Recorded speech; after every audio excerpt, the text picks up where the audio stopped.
Hello everyone and welcome along to your Monday night edition of the TII podcast as we enter the final week of the SPFL season. 2 games left for Rangers and the season will thankfully be over. I think I speak for the vast majority of Rangers fans when we're looking forward to the summer and what the changes that can bring, and then start looking ahead to next season.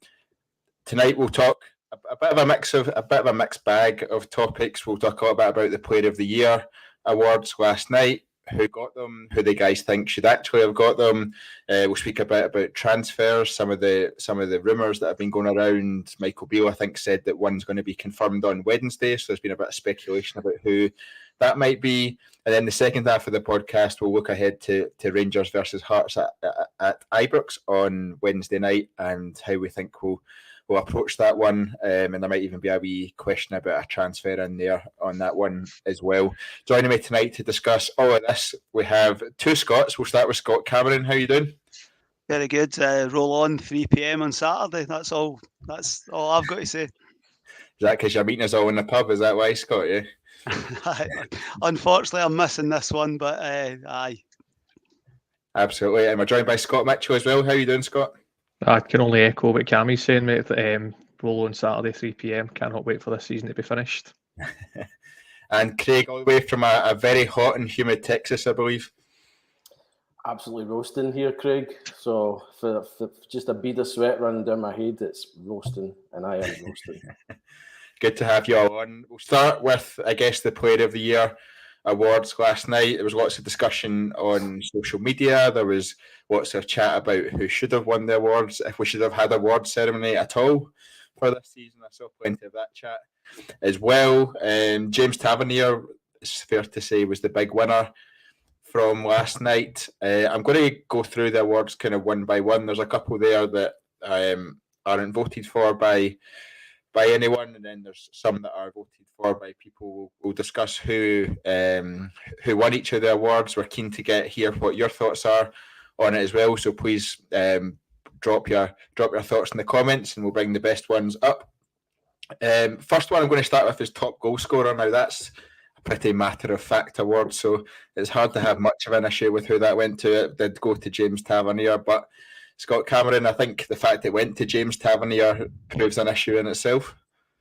Yeah, and undoubtedly that has to be something that changes. If in 12 months' time we are in a position where Tav is still our top goal scorer, the recruitment hasn't went as we hope is going to happen this summer. Basically, we have to get a number 9. A number of number 9s who give us 20 to 25 goals. Tav's still going to get his contribution, and free kicks and penalties and all that sort of stuff. But Tav had a good night, and it sums up the season, mate. It does, yeah. But after his goal yesterday, I guess it's hard to keep that away from him anyway. But Craig, it's I've long said. I think a lot of Rangers fans have said we need to find that 20-plus goal a league season striker. We've not had one for many, many years, it feels like. Are you optimistic that's what we're looking for as we move away from the Alfredo Morelos era, I'll call it, at Rangers? I guess we've probably become accustomed to how Alfredo Morelos plays and what he contributes, but we really do need someone that's going to hit the back of the net consistently from next season on, don't we? We do. I watched you guys yesterday after the game, and you were talking about this. I think that's where we're going to invest the most, isn't it? And should be. I remember when Stevie Gerrard came on board, and they were asking, we're going to buy another striker, maybe to give competition to Alfredo Morelos, who was in form at the time. And he said, you won't find one. Whether he said you won't find one because they're just unicorns for us to find a player like that, or we just plain simply couldn't afford them at the time. I think we need to spend the money. There's no getting around it. If you just have to look at even Ryan Kent, who we did spend money on, no goals at him. Fashion Sakala does chip in, but we need a prolific goal scorer, someone to lead the line, a talisman up front, really. It'll be interesting to see what Beale does, because obviously he's been at the club before, so he's going to continue that similar style. Depends who he gets in, but I'll be interested to see who it is. But we need someone, don't we? Yeah. Scott Mitchell, it's actually quite hard to tell what's your t-shirt and what's the wall, but we'll keep going from there. What do you what value, Craig's spoken there about the sort of investment that we need to put into that position and to make sure we get a prolific striker. Is there a certain value you think, okay, if we spend £4 million, £5 million on a striker, you're guaranteed that goals, or how much is it down to the profile rather than people focusing on how much we spend on? I mean, it's got to be down to the profile. I mean, if you just look at the comparison between the two strikers we've got right now, Alfredo Morelos cost roughly about £1 million. And then Antonio Cholak probably cost about double that. So, you know, the price itself doesn't guarantee you results. It doesn't guarantee you goals. We really just need to make sure that we're accurately scouting this player and we know that they're going to be able to fit into our system, because I think it's quite clear, even though he's been injured a lot since Beale came in, it's clear he doesn't fancy the Antonio Cholak profiler striker. So it's just really important that we do our homework. And by all accounts, it seems like Beale has done that. I think he was alluding to it almost at the turn of the year, the fact that he'd had a look at a striker who wasn't on a lot of people's radars. So we know he's been looking for a while. It's just the case of finding that right person. And for all we know, they could come in a free, Craig. So money really isn't the be-all and end-all when it comes to this. But I mean, if you want me to put a figure on it, I say if we spend £4 million, we're hoping for at least 20 goals a season, if not a wee bit more than that. Yeah, if we spend £4 million, I'm hoping for much, much more than that. If you're a professional striker, you should be able to hit the back of the net, especially playing for Rangers and the amount of chances we create. Paul McGarrigle says, I would try and persuade Maja to come. Obviously, he's at Bordeaux. I think he'd be doing particularly well in League Two over there. He's a name that seems to consistently come around Scott Cameron. And is he one that you'd fancy pulling on the dark blue shirt next season? Well, I think he's available for free. Excuse me. I've not really followed him, to be honest, since he left Sunderland. To be perfectly honest with you, he was very highly thought of at that point. Hasn't he quite kicked on probably as his career would have, but he probably has the sort of profile that Michael Beale's looking for. I just think we have to get to a situation where we don't have a number 9, that when that number 9 isn't there, how do we replace him, sort of thing. I mean, you know my feelings on Alfredo, but we when he wasn't there, you were bringing in Jermaine Defoe, you were bringing in Cedric Itten, you were bringing in different types.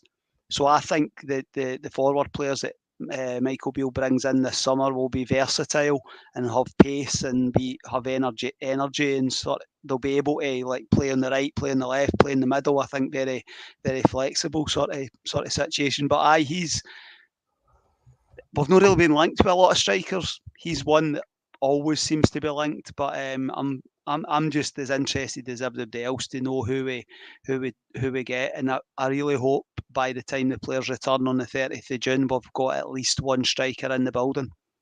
Absolutely. Ian Mitchell at the wind-up here saying, why has nobody said McBurney yet? No one should ever say McBurney and Rangers in the same sentence, and that's exactly why Ian is not allowed on the podcast anymore. Moving forward in the awards, Players Player of the Year, obviously voted for by the first team squad, was James Tavernier. I guess that shows how highly they rate his performances over the season. He's a player that comes in for a lot of criticism, Craig, but clearly his fellow professionals, the guys that see him day in, day out, still rate his performances and his contribution to the team highly. Yeah, I mean, James Tavernier is definitely one of our best players at the club. There's no doubt about that. Ability-wise, just have to look at his free kick yesterday. Who tries that? It's audacious, you know. He certainly has his faults, and I'm one of the first ones to call them out. I think he put his highlight reel of goals together. He can also put a highlight reel of big moments where he's cost us. But I think we need to add quality to surround James Tavernier with. You know, I think everything's about perspective, and you know, when you have better players playing around you, less of the focus is on you. focus is on James Tavernier because he's the captain and he's one of our best players. It's that simple. And I don't know of anyone, despite the criticism I hand out to him, that deserves a Player of the Year award this season. That's for sure. So no complaints from me on that. But I'm one of these guys that it's irrelevant. This is the participation awards as far as I'm concerned, and I didn't pay much attention. So I'm fully focused on next season and what we can build, because I want to see a winning Rangers team back on the park. Yeah, Scott Mitchell, I see you nodding in agreement there. James Tavernier also picked up the Player of the Year award, which I think was voted for by MyJers members, if that's correct, or they definitely had a say in who won that award. Is that just because simply the shortlist was so poor? I mean, Borna Barisic was on there, for example, on the shortlist for Player of the Year, and he's barely made a mark on anything we've done this season. Is that just a sign of the times? And do you think someone else should have potentially won that? I think it's probably indicative of how the seasons went.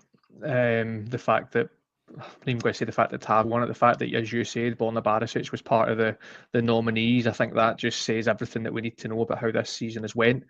There have been very, very few players who were deserving a nomination.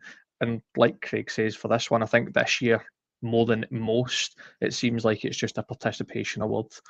James Tavernier's won it because he did passable. I know his goals and his assists totally puts him out there as probably the most prolific right back in the league, if not the best right back in the league. I'm happy with that. But performance-wise, if you look at the first 6 months of the season, nobody was really up to scratch, apart from those first two big important European games. So Tav deserved to win it. Deserved, because, as I say, I don't think anybody did, but I wouldn't have had a Player of the Year dinner for me at all. I think we should have just scrapped it this year and looked straight forward to next season. But you've got to use your sponsorship money wisely, don't you? Absolutely. I think it was £140 or £145 a head for people to go, and it was sold out. So I think the club would have made a killing off that one. Anyway, Scott Cameron, just come to you on an award that I guess it's always tugs on the heartstrings every year, or it tends to, is the John Greig Achievement Award. This year it was given to the late Jimmy Bell, who had 40 plus years service at Ibrox. Watching, obviously last week was the anniversary of the Europa League final, and I assume like me, a lot of other people watched some of the goals back from the run to the final, maybe not the final itself, but the run to the final. And what strikes me every time is how the players are dedicating everything to Jimmy Bell in that second leg against Leipzig, and all the goals, every single one of them, even within the celebrations, with the 10 minutes of spine-tingling scenes, as I still call it. I think that was one that was well deserved, and I guess maintains Jimmy Bell's legacy within the club. 100%. It's the sort of thing I thought might have happened at the Hall of Fame dinner. I think 40 years service is phenomenal. Integral part of the behind the scenes, all the way back to driving the bus and then becomes a kit man. But I think very much a confidant and of young players, old players. I can't imagine and I think it makes what happened that night at Ibrox against Leipzig even more impressive. The fact that they guys have went and they've went into training on the Tuesday, and what's Jimmy's past, they've had to deal with that sort of situation and then go out on the Thursday and qualify for the Europa League final. Jimmy Bell I think it's a really, really nice touch, and an award that nobody could have anything to say negative about. A sad loss around the training centre and within the squad, without a doubt. Craig, it's interesting that someone who I guess wasn't a member of the first team playing squad, wasn't really in the limelight as such, or wasn't supposed to be in the limelight as such, became such a big part of our club. How do you view the award last night, I guess, and Jimmy Bell's sort of how Jimmy Bell's contribution to the club has been sort of dedicated? Yeah, I think it makes it's characters like Jimmy Bell that make our club what it is and separates us from any other top level club. His passing was tragic, and coming from that era, always seeing Jimmy Bell behind great men in the dugout. To see him not there anymore is a real sore one for those of us that have watched him there for years and years. So we won't know the full scale of how many people he motivated, touched, what he really did. Yes, he's a kit man. He wasn't just a kit man, though, was he? He was an icon at the club. He epitomised what Rangers is all about in terms of attitude and everything on a day-to-day basis. Bringing people down to earth when they need down to earth, bringing people up when they need a G up, whatever it is. It's invaluable, and maybe Jimmy Bell's loss was felt, in these past two seasons. The past season rather, even more so. And we can't really put a number on what his contribution was, but I think last night's award is very fitting, and is a small indicator of what he meant to everyone that are actually at the club and dealt with them on a daily basis. But sadly missed. Very fitting award. I don't think it would have went to anyone else. Yeah, Scott Mitchell, the club is very often criticised for not doing the right thing or not I guess utilising the feeling of fans to do what the fans think are right or are in support of. I think that award last night is very much the opposite of that, and it just was a great way to highlight how the fans and the players, I guess, and the staff there felt towards Jimmy Bell. 100%. Again, like you, I'm one of the people that likes to watch that Leipzig game back, especially as you say the last 10 minutes. And you're seeing players like Calvin Bassey who are at the start of their career, celebrating Jimmy Bell and saying that was for him. Calvin Bassey had been at the club for 18 months at that point. So the fact that he had such a strong relationship with Jimmy Bell just tells you the character of the man. And you've got players like Calvin Bassey and Jermaine Defoe, polar opposite ends of their career, and they both talk so highly of the man himself. Words can't really put into words how well thought he was at Ibrox. And as Cammy and Craig have both said, sorely missed, and it's going to be difficult to find somebody that sets standards off the pitch as much as Jimmy Bell did. But we'll move on. We've always replaced everybody. We replaced Stanley McCoist. We replaced Brian Laudrup. Time will come, we'll replace Jimmy Bell, unfortunately. Yeah, it's maybe questionable if we've replaced Ali McCoist or Jimmy Laudrup, but we've tried to replace them, I think is more the phrase. I'll take Jimmy Laudrup, mate. That was a good one, that. Brian Laudrup, sorry. Too many names flying about. Scott Cameron, one of the more controversial ones, or maybe not controversial awards, but one of the ones where people just raised their eyebrows at, was goal of the season. Went to Antonio Cholak for his goal against PSV. I think it was the one at Ibrox that it was for. It was a very, very strange award. I think fans voted on that one as well. There was quite a long short list of much, much better goals than that one that was put out by Rangers. How Malik Tillman's goal against Morelos doesn't win it, and I'm not entirely sure. But what was your view on that one? You look at it. I mean, I shared it in the group chat earlier on, the list of goals, and the fact that Antonio Cholak's is at the top is that what of people just defaulted to the one at the top without putting any thought into it? How many people have actually voted? Because I think there was a level of apathy around the whole awards situation. I mean, you've said quite rightly it happened because people are getting paid paying 140 quid to go to the.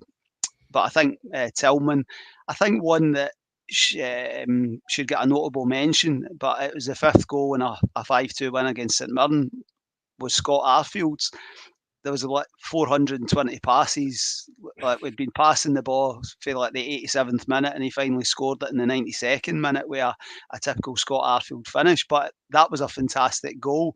Ryan Kent's goal against them at New Year was a lovely finish for Ryan Kent. And I mean, that's the Ryan Kent, the sort of finish that we've not seen too much. But aye, Tillman for me was the goal of the season, by a good bit. I mean, at first when I saw Antonio Cholak, I think people thought it was the one in the second leg.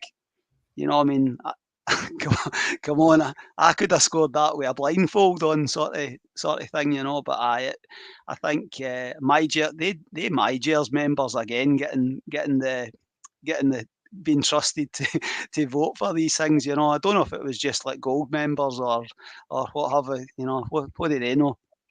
Yeah, I'm pretty sure you're a double member, Scott. Are you not? I think that says more than anything.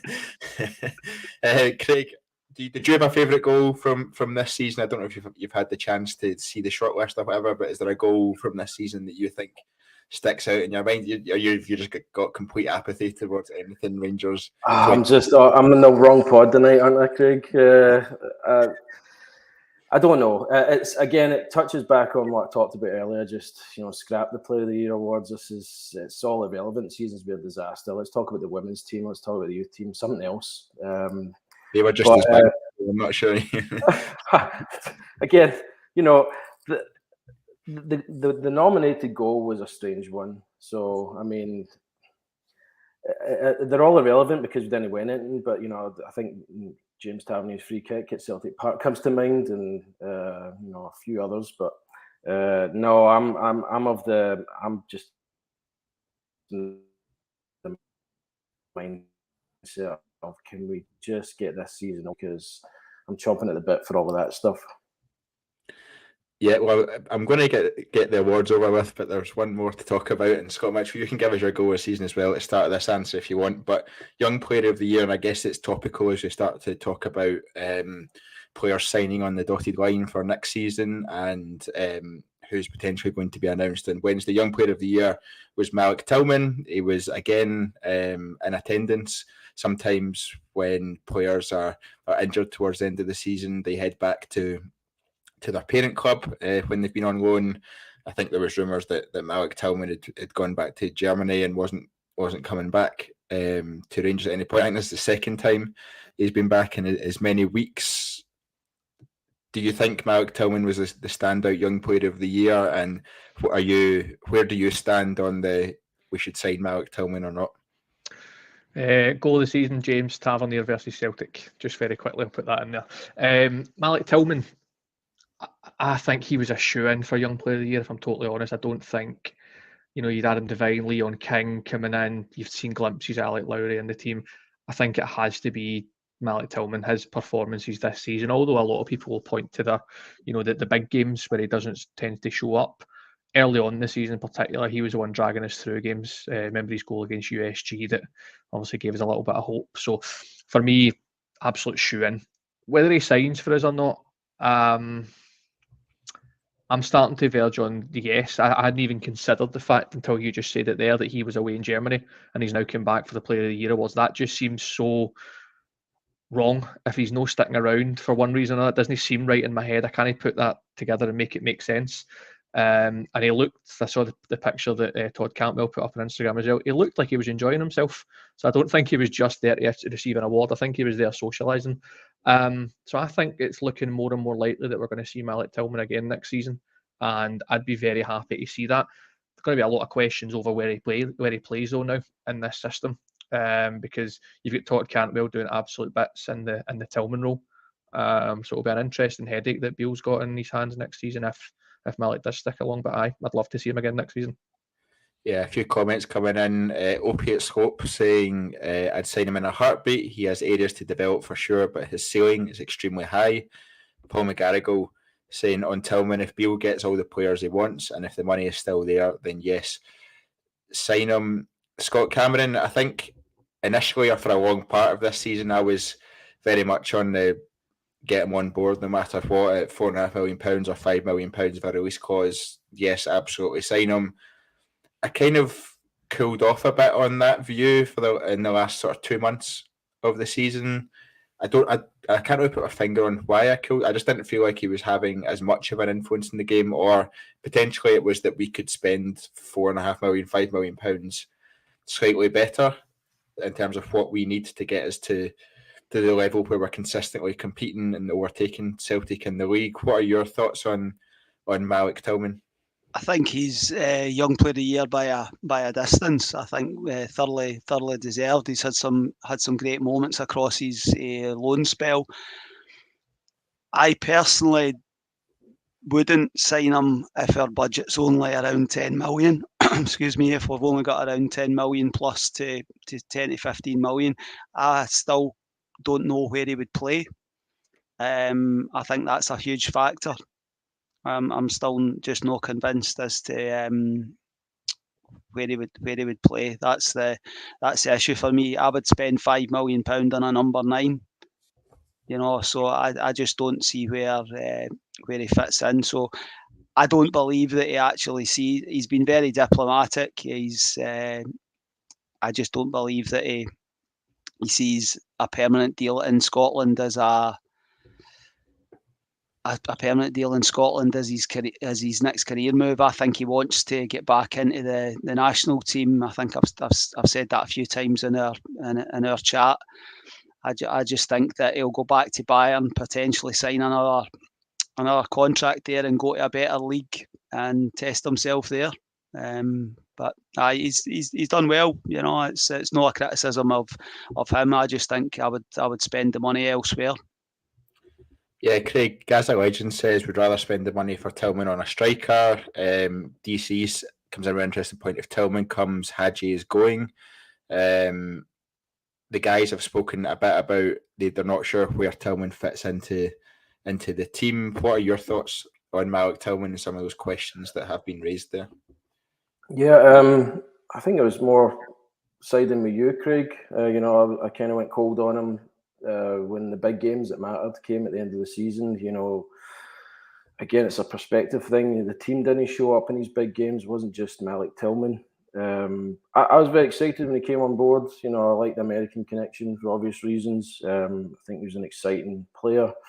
I don't know if I would sign him again. I seen the comment there that Hadji would go out the door. There's a lot of favour for Hadji to go out. I would like to see Hadji get a pre-season and stay. And I maintained that even after he came off the bench and had some questionable looking performances. He looked a yard off the pace and all that. But I would much rather have an informed Yanis Hadji than a Malik Tillman in the team. Personally, I think he's more two-footed, more creative. But yeah, so if I was to pick, I'd say we'd rather spend the money elsewhere. I think I've been on record the last pod saying that I want some more physical presence in the team. Looking at teams like Man City, I know we can't compete in the same market as them, but the spine of their team's made up of monsters. I mean, they just dominate. We don't really have anyone like that. So I'd like to see. It's supposed to be Lundstrom for us in the midfield.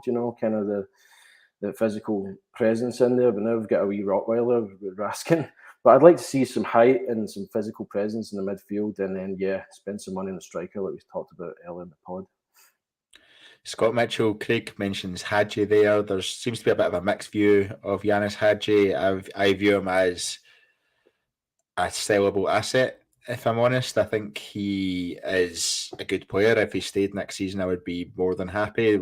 As being a squad player, I don't think he'll be a starter for us next season, but I do think he is a sellable asset, and if we need to raise some funds from the current squad, he is one of the players who could fetch us £3 million, £3.5 million quite easily. What are your views on Yanis Hadji and any potential that he shows for next season? So I think with Hadji, I don't think there's a dry eye in the house. When he scored yesterday, I think everybody got a wee bit emotional at that because it's been a long, 18 months for him. I don't know a person that doesn't want him to succeed at Rangers, but it just looks every day. It looks like it's getting further and further away from him. Not only did he look 5 yards off the pace, like Craig was saying yesterday, he looked like he didn't know the basics at times. He really struggled when he was given space. He made the wrong decision time after time. He got his goal, which was great. I'd love for him to stick out at Rangers and go on to be a very good player for us. But like you say now, I'm starting to drift towards he's probably a sellable for us. Depends what that fee's going to be. I think if it's $3 million, we're pretty much just making up our money we spent on him. I'd like to see a wee bit more than that if we're going to sell, maybe 5 or upwards. Whether we can get that or not, might be pie in the sky, but I think that's probably the price that I would let him go for. Anything less than, I think it's worth him sticking around, because he has got so much to offer when fit. Very rarely do you see a player as two-footed as Yanis Hadji, and I think that in itself is a big asset for us. So I'm sort of on the fence with it, if I'm totally honest. Yeah, there's now loads of valuations coming into the comments, so let's see how many of these we think is realistic. Billy Reid saying, imagine we could sell Hadji for £3 to £4 million and got an upgrade in Tillman. That would be ideal for me. DC says Hadji is a £6 to £8 million player. His commercial value is massive. He does have his own Pepsi can. I'm not quite sure that translates to doubling his value, but he does have his own Pepsi can, and who doesn't want that?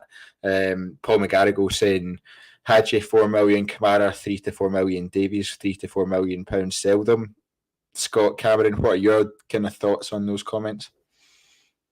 I think you spoke about saleable assets. I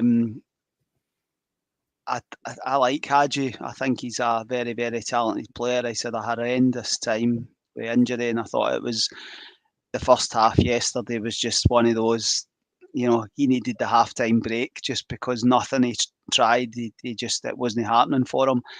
But he got the goal, and I think the confidence that will hopefully come from that, I think he did look visibly lifted by it in the latter stages of the game yesterday, you know, so potentially another start on Wednesday night.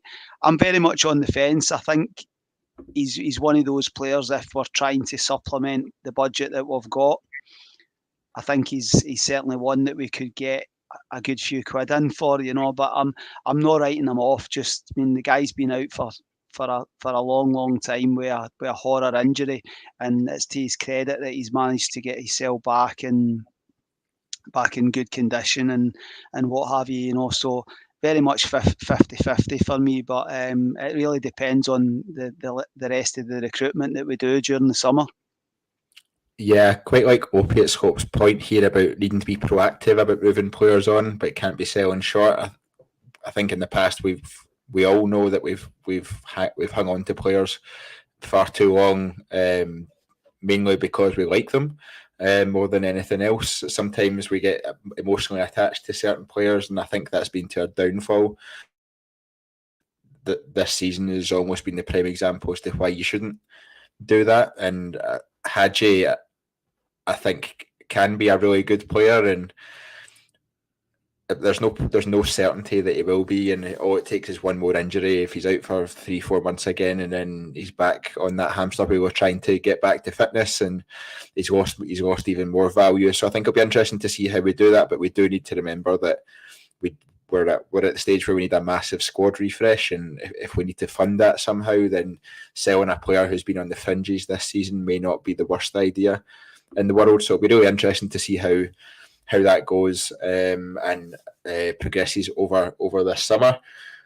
Malik Tillman was one of the players that was, I guess, rumours were starting to pick up a bit last night on social media around who could be the player that's going to sign the dotted line on Wednesday.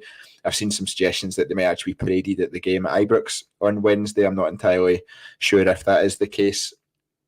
Some of the other options, it could be Craig Dujon Sterling, who's been rumoured to have signed a 4-year deal on a free contract. Kieran Dowell, another one who's been rumoured to have signed on a dotted line. Potentially Jack Butland, who seems to have indicated that Rangers is where he wants to come next season. I'm not entirely sure if he is signed or not as yet. Or as someone suggested, it could be a 3-year deal for Ryan Kent, which I'm not overly optimistic about. Have you got any thoughts on those players? I think Sterling, Dowell, and Butland will all be coming in the door. Tillman, as we've just discussed, is a maybe. Is there any there that excite you?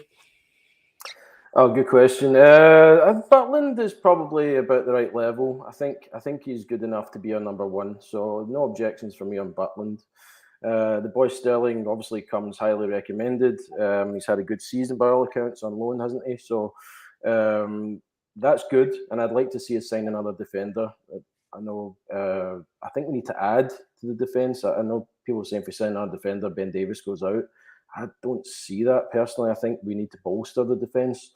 Especially talks of playing a back three, which I feel like Michael Beale might be, building up to for the bigger games to push the wing backs further forward and have cover. But we'll see what happens. In terms of the excitement, no, I'm kind of hoping that there's something lingering in the background that we don't know about that maybe is exciting. Very encouraged by James Bisgrove's interview the other day. I like the cut of his jib. And I'm excited to see what the future holds. I think the chairman needs to find investment. I think he's got the right background to do that. I heard Scott throwing out 10 million for the budget. I'm hoping it's significantly more than that personally. I know the way these things are structured, so it could be more than that in theory, but not necessarily all up front. So we'll see. But if there's one going to be paraded, I don't know. Hopefully it's Butland. I'd like to see us build something from the back. I think that's the way to do it. Get a strong goalkeeper in, maybe a defender announced next, and then go through the team that way. But considering the season we've had, it's kind of exciting to see what's going to happen, isn't it? It absolutely is. There's a few people in the comments pointing out that Jack Butland is still officially with Manchester United, which with their season finishing Sunday, I think, if I remember correctly. Nope, not Sunday. Can be, yeah. Still got the FA Cup final in the 3rd of June. There you go. That's the only game in the 3rd of June as well that we need to worry about anyway. So I don't think it'll be Butland. So then you're kind of narrowing it down from that perspective. Scott Mitchell, these are all free transfers. Tillman excluded. They're all free transfers in areas of the pitch we know that we need to strengthen. Is it encouraging for you that these players are coming in at the right profile, the right level, and we're still keeping a significant portion or almost all of that budget that we have, whether it's £10 million, £15 million, or slightly more than that for the positions that I guess are more exciting in the team in terms of the front three? 100%. Like I think Craig and yourself were both saying, you want to spend most of your money in that front three. That's where we need to replace probably the most missed quality, especially if you look at Alfredo. We saw the stat on Sky at the weekend that Alfredo Morelos has the second most goal contributions for Rangers since 2016. So that's going to be really hard to replace. So that's where money needs to be spent. If it's Kieran Dowell, if it's Jack Butland, if it's Dujon Sterling coming in on frees, like Craig says, they all sound like the right profile of player for us to be signing. In fact, it's all been done early in the window as well. I think is really promising for us because we are notorious with dragging our heels. Hopefully that's going to be the last hangover for the Ross Wilson era out of the way. So potentially putting more money towards the front three area is fantastic. I hope we hear some news about that early in the window as well. I'd hate to have another Ryan Kent signing on deadline day scenario. We need to try and get bodies in the door quickly.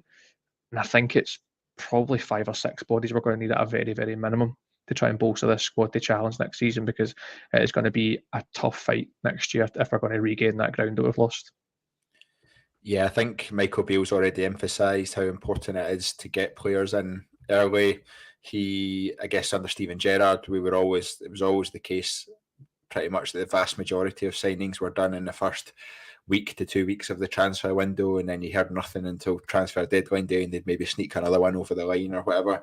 I'd very much expect our transfer strategy to be very similar to that going forward, and like you say, hopefully it is, and all these players are in the door early enough they can start to gel before we hit the Champions League qualifiers, which we know can always be tricky, especially as the first competitive game. Loads of comments coming in around who people think it will be. I think all 4 have been mentioned. I think Cifuentes, my pronunciation isn't quite as good as Kyle's on that one. I think he is hopefully one we'll see coming through the door, but he won't be at this stage of the season. I think the MLS season's well underway, and I think it'll be one that comes in during the transfer window rather than beforehand. But it'll be really interesting to see, and I'll be sitting at Ibrox on Wednesday night with a BDI on the tunnel before the game and during half time to see if anyone's walking out and holding up the scarf above their head. Let's go ahead to Wednesday night then. Scott Cameron, second and last game of the season, last game at Ibrox. You looking forward to it? Well, I'm looking forward to the fact that it's the last game at Ibrox. Yeah, that's listen. we've won the first 3 games of these 5 dead rubbers. You want to continue that this week. Hearts have still got plenty to play for, so I think it'll be a very competitive match. Although I think if Aberdeen take care of their business on Wednesday night, I think that'll pretty much nail third place. But I just want us to continue the same sort of performances that we've put in across the last 3 games, and I think the squad's fairly limited. I think and players are dropping like flies, as has happened all season with injuries and what have you. So I don't think the squad will be markedly different to what we had yesterday. But I always look forward to going to Ibrox and selling a half-time draw and all that sort of stuff. So maybe the new signing's going to come and draw the half-time draw ticket. I personally think it'll be Kieran Dowell, purely because Norwich's season is already over, and I'm reliably informed that he's already been confirmed as not staying at Norwich. So I think it'll be Kieran Dowell. I think Dujon Sterling will probably happen, and then you're looking Butland's into June probably, and Cifuentes, and then whatever. But I'm hoping that by the end of June, when we start back training, that we've got 5 or 6 in. But Wednesday night is just about getting another 3 points. Yeah, absolutely. Craig, Scott spoke about the importance or the aim of trying to win the 5 games after the split. Is that something that registers with you? Yeah, I don't think it changes. I mean, he's damned if he does, damned if he doesn't. Michael Beale at this point in time, he's got a pool of players that are going to be decimated in the window here, but he's not going to get any plaudits for winning. But yeah, it'll probably take some flack if he doesn't get the results against Hearts and St Mirren. So I like how Beale's handled it. I think he's getting a tune out of his current team despite all the injury problems. He finally conceded the other day, didn't he, in his post-match press conference, that went through all the names that were missing, and the press don't report that. It's literally a whole team that we've done without. Right attitude for Beale. I would expect us to get the result at home against Hearts and St Mirren away, quite frankly. That's the right MO to finish the season out and take it positives into the transfer window. Scott Mitchell, Michael Beale spoke after the Hibs game and said it's likely that some players will get a chance to say farewell to Ibrox on Wednesday night. You're assuming that's the likes of Kent, Morelos and McGregor will at least get some game time. Not sure if I'd expect them to start, but they'll at least get some game time. Are you happy to give them that farewell and that bit of sentimentality, or do you think it's more just look ahead to the future and keep giving guys like Yilmaz, like Matondo, etc. the minutes?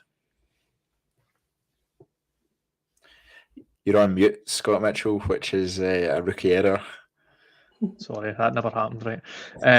So I remember a long time ago reading Arthur Newman's book, and he mentions his departure for Rangers and the fact they never got to say goodbye to the fans, and it really stuck with him for a long, long time afterwards. So for that point of view, I think it would be harsh not to let Alan McGregor and Ryan Kent say goodbye to the Ibrox crowd.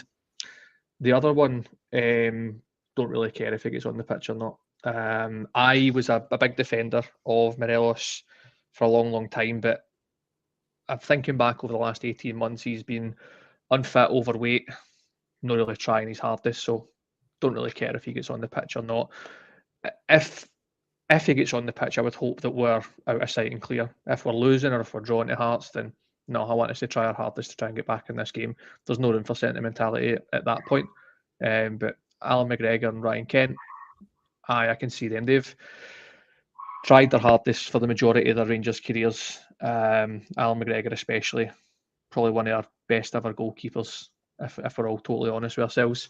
So yeah, I'd like to see him potentially get a send-off, Ryan Kent as well, but no Morelos, no. Scott Cameron, just on Alfredo Morelos, I was swithering about whether we go back to the awards night, but I'm going to go back to it because I actually forgot to mention it at the time. was a bit of controversy created last night at the Words Night on the back of, I think, an Instagram stories post from Alfredo Morelos. He posted a picture of a trophy that marked his record European goal scorer for Rangers title, and also I think it was a Rangers branded whiskey, bottle of whiskey that he had as well. He then posted a quirky emoji, kind of doing what you're doing just now, actually, to be fair. One of those ones with sort of thinking face. What did you make of that and the controversy that surrounded that? It was an interesting one. I had a few friends that were lucky enough to be at the awards last night, so I'd missed it last night when it all started off the back of Alfredo loves an Instagram story, to be honest. So there was some people were saying that he hadn't been presented it last night. It had been... So anyway, after some investigations, he was presented it by Michael Beale, as it was almost like a recognition and a gratitude from Michael Beale to Alfredo for the breaking the record. But he broke that record 18 months ago. I don't know if this was a sort of had held over from the awards last season when Alfredo was injured and still in Colombia. So I'm not really too sure. I'm not sure Alfredo was that impressed, to be perfectly honest with you. You're second guessing what his Instagram story and his emojis all about, sort of thing, you know. But I think the club had recognised it at the time when he broke the record. So it was a bit of a strange one for me, and the fact that there was nothing on social media. I think that's what had, you know, the club were announcing Jimmy Bell and Player of the Year, Women's Player, all that sort of situation. So that's where I think the confusion this morning had came about, that it was just over the dessert table. They had just Michael Beale had just handed him a trophy and said, "Thanks very much for all your European goals." But it turns out that he's actually went on the stage and has got it, you know. I mean, I think that's a record that's probably going to take a long time to be beaten. So I think he does deserve credit for that. But the timing around it's just a bit strange for me, to be honest, Craig. Yeah, I'm going to stick with you and talk some more about Wednesday's game. Scott Mitchell says he would quite happily give Al McGregor and Ryan Kent their send-off from Ibrox, but not Alfredo Morelos. Where do you stand on the whole sentimentality piece? I'm not bothered about any of them, to be perfectly honest with you. And listen, you know, I am chairperson of the Alfredo Morelos fan club, but it's done. You know, at the end of the day, my thing with Alfredo is he would start the game, 60 minutes in, he walks off to a full Ibrox. That's the way the story should have ended. But sadly, that isn't the way the story's going to end. Alan McGregor, for me, will get his send-off at his testimonial in July. So I'm not, you know, I think Alan McGregor, this is just personal opinion, but I think Alan McGregor will probably come on maybe for the second half, something along those lines, or play for the first hour and then go off to get that ovation. But from a personal point of view, I think he's going to get a full Ibrox in July. Ryan Kent, I don't think is going to be fit enough to play anyway. So to go back to it, I'm not bothered. I just the players that are involved just now, that's the players that Michael Beale's relied on across the last 3 games. I want us to win the game on Wednesday night. I want us to win the game on Saturday. As a football club, I think we have been far too nostalgic, and we are far too nostalgic. And I just think, yeah, in time we will look back on Alfredo Morelos and Ryan Kent's career at Rangers and give them thanks. Alan McGregor's obviously Hall of Fame, and that's a different kettle of fish entirely. But as much as Kent and Morelos are not leaving the way that we would like them to leave, you know, I don't think getting a bit of applause is going to make any difference, to be honest with you. So I get the job done on Wednesday night, and I'm not bothered on any of them being involved. Craig, I saw you nodding along there to Scott's answer. You don't really strike me as a man that's up for too much sentimentality. Are you in agreement with what the two Scots have said? Pretty much. Alfredo Morelos has been a disgrace for a long time now, an absolute disgrace. Is that the end? Is that the end of that? Gio called him out at the start of the season. Can you hear me okay? Yeah, you cut out. Are you back Can there? you hear me okay? Yeah, okay. Just gotcha. Sorry about that. I'm Alfredo's a disgrace. He needs to go. I think about much like last night's dinner. It's all just, it's meaningless at this point in time, isn't it? Thanks for your service. I think Scott said it right there. In time we'll look back fondly on these things, and in time we'll be welcome back to Ibrox. But I can't see Alfredo moving on to anyone of any substance. I don't think he even realizes that he's hit the heights and he is failing to do what it takes to remain at those heights. So I don't know anyone's going to take a punt on him, to be honest with you. So I'd rather see us win the game. McGregor will get send off on his testimonial, as Scott rightly said. Kent, I think he deserves a send off of some sorts. He's part of the 55 team. Don't think it was for lack of effort on Kent's part. Just form went out the window. But it'll be interesting to see how many people are staying at the end of the game for this sentimental round the park. So, it's just one of these things. I think we're all just ready to move on, and time for the next chapter, please. Yeah, we'll just round off that discussion with Rhys Bell's comment. Alfredo's been brilliant, but it's time to go. Nostalgia tinted glasses can't get in the way of winning. He deserves a send-off for his achievements, but he shouldn't stay. And Craig, I agree with you. I think it'll be really interesting to see where Alfredo Morelos lands. For a long time, I thought Sevilla might be the place that he goes, but I think that's well beyond him now. So you're probably looking somewhere like Turkey, or maybe even somewhere like the MLS, to be honest. And he's fit right in here. The standard's perfect for him right now. So we'll get a game with LAFC, I think. I could do a swap deal for Cifuentes. Yeah, exactly. See. So I think it'll be interesting to see where he lands, but it's definitely time for Alfredo Morelos to leave. Douglas McIntyre saying, his comments just jumped up. A couple of panelists sound like lovers spurned. I don't know which of you three that could land at the feet of, or maybe all three altogether. But I agree with you all, to be fair, as well. So let's say all four of us. It could be us all, but Alfredo Morelos needed to do better this season. If he had done better this season, we could have been in a very different position. And he was a significant issue this season amongst the squad, I think, which didn't do any favours for us. Scott Mitchell, looking at Hearts, they are still going for third place. They beat Aberdeen at the weekend. A cracking goal from Josh Ginnelly and Warren Shankland as well, turning up. What are you expecting from them on Wednesday night? I was expecting for the Hibs game it to be quite end to end. It did turn out that way, but we still dominated the game. Kind of expecting more of the same on Wednesday night. Pretty much. I think all of our games against the Edinburgh sides this season, both teams seem to have kind of opened up defensively against us, and not made it easy to play, but it's probably been our easiest games against those lot this year. So I'd expect a couple of goals. If you thought I sounded like a lover spurned talking about Alfredo Morelos, wait till you hear me talk about Stephen Naismith. Absolutely hope we gub them. So that I cannot stand Stephen Naismith. Can't put in words how much that guy broke my heart when I was younger. I hope we put a few goals past them. But at the end of the day, the game's a dead rubber, as Cammy was saying earlier on. What I really want to see is a hope for a wee bit of rotation. I hope to see a bit more from Alec Lowry in particular. I think he looks like potentially he's in the cusp of breaking through. It feels like I've been saying that for years now. But hopefully we change it up a wee bit.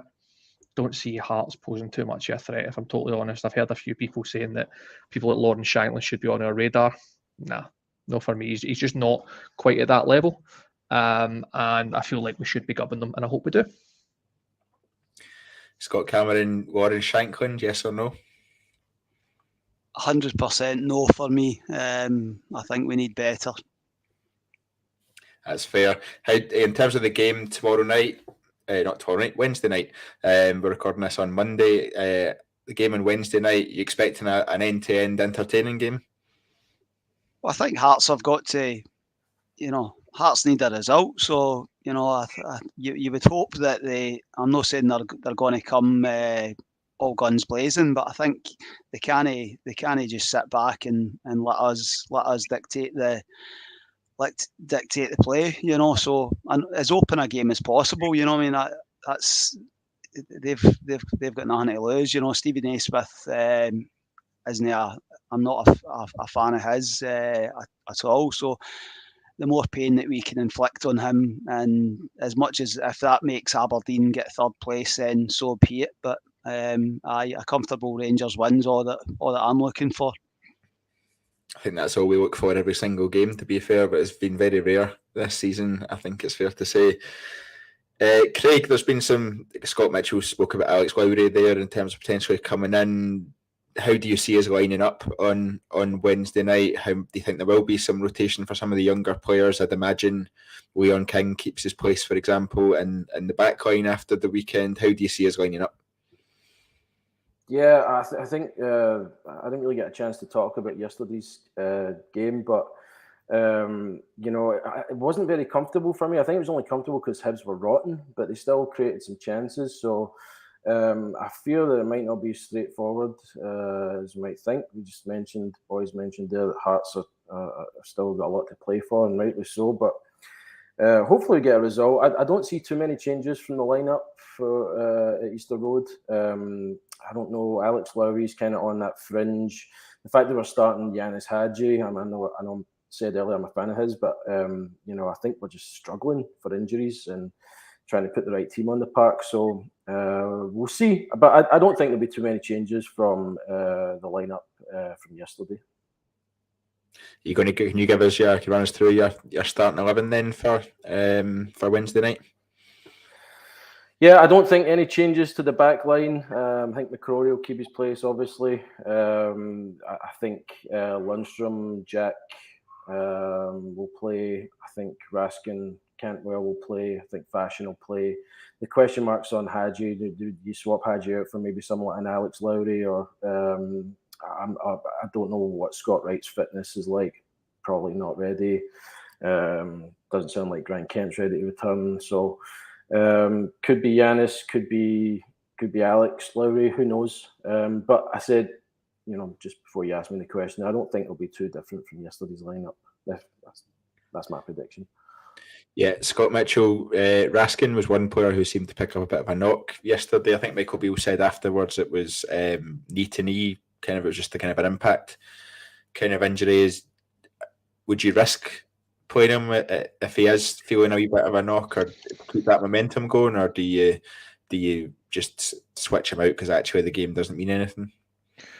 It's probably a bit of both. At the end of the day, when it comes to a knee knock, I think you need to wait for any swelling to go down, any potential swelling that's there after the knee knock, to see what the damage is going to be. If there's any sign of damage or a hint of damage, I don't think we risk Nico Raskin. We don't want to be going into the summer with him on the back foot. He's very quickly become one of our integral players in that midfield, and he lets you look at the upturning fortunes of John Lundstrom since Nico Raskin settled, and it can't be a coincidence. He lets other people play their game. So no, I don't think we risk him if there's a potential there that he could be injured. But then you've got the flip side question of, well, who do you then bring in? Do you drop Cantwell back, continue playing Hadji on the left, and then potentially put Alec Lowry or somebody in there?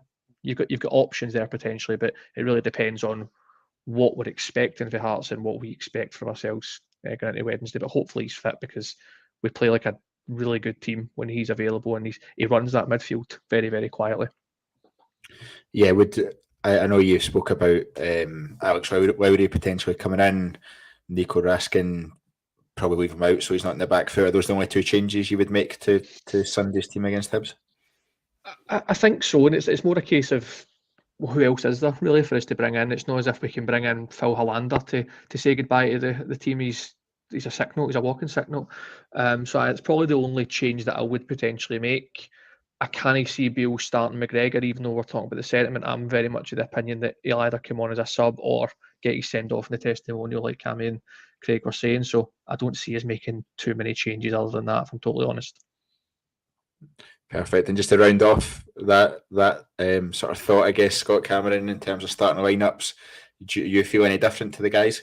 It's a hard one because you don't know who's available. You know, I mean, I think we are so limited. There's concern over Jack and Raskin because obviously two games in really quick succession. Jack's just coming back off an injury. Raskin's just picked up an injury. Haji's just returning after a year out. You know, I mean, but again, I think Scott Arfield will start. As much as I'm not a huge fan of Scott Arfield starting, I think he will start just purely because I think there'll have to be some element of freshness sort of thing. I think Alex Lowry could potentially start off the left. I mean, he done that at Tynecastle the back end of last season, so I think it would be nice to see Alex Lowry start. So you could effectively have Lowry and Sakala and sort of Cantwell as your sort of front three sort of situation. And I think Arfield, Jack or Raskin and Lundstrom in the middle of the park. So I think there will be, in an ideal world, you go with the players that have done the job over the last 2 or 3 games, but I just think there's factors. You're playing Sunday, Wednesday, Saturday. I mean, I think Saturday will see a lot of changes. You know, I mean, I think we are very, very limited as to what we've got available. But the one thing I do believe is Scott Arfield will start in the middle of the park, and I think Lowry will start off the left-hand side. Yeah, so I think 3 slightly different lineups there, but it'll be interesting to see just where those little tweaks are from Michael Beale on Wednesday night. Scott Cameron, I'll stick with you first of all for this one. So score prediction for Wednesday? 2-0 Rangers. And on to you, Craig. Yeah, I think we'll concede because we're great at that this season. So I'll go 2-1 Rangers. And then Arfield might start, but I think Beale said he was carrying a knock as well. So who knows? But I'll go 2-1. I'm starting to enjoy how fed up you are of this season, Craig. Yeah, bring the negativity. Sorry. Scott Mitchell, you can round us off. What's your score prediction for Wednesday? 4-0 Rangers. I like the sound of that. I'm going to go 3-1 Rangers. He's just taking advantage of that your comment against me there with 4-0 Rangers. We'll just pass the hour mark, so I think we'll round it off there. Thanks very much, guys, for joining us. Scott Cameron, pleasure as always. Yep, it's been good, guys. Thanks very much. Craig will let you outside to enjoy the heat. Yeah, thanks, mate. No, cheers, guys. It's always a pleasure, despite the comments. And Scott Mitchell, enjoyed having you on again. Thanks very much, guys. Hopefully smash these guys on Wednesday. Absolutely. Even just to see your reaction to Stephen Naismith's disappointment. Thank you very much, everyone, for listening. Please remember to subscribe to the TII YouTube channel or wherever you listen to your podcast. Toggle on those notifications and you'll get an email every single time we go live or upload a podcast. Please remember to like the video if you've enjoyed the content. It helps us a lot. Leave a wee comment as well with your thoughts on any of the topics we've covered tonight. In terms of what we've got coming up, myself and Kyle will be live from the gantry at Ibrox on Wednesday night, and we'll have all the content from lineup reaction through to a post-match reaction from Ibrox after the game. So please remember to tune in for that, and we've got plenty of podcasts coming up the rest of the week as well. Thank you very much, everyone, for listening, and until next time, goodbye.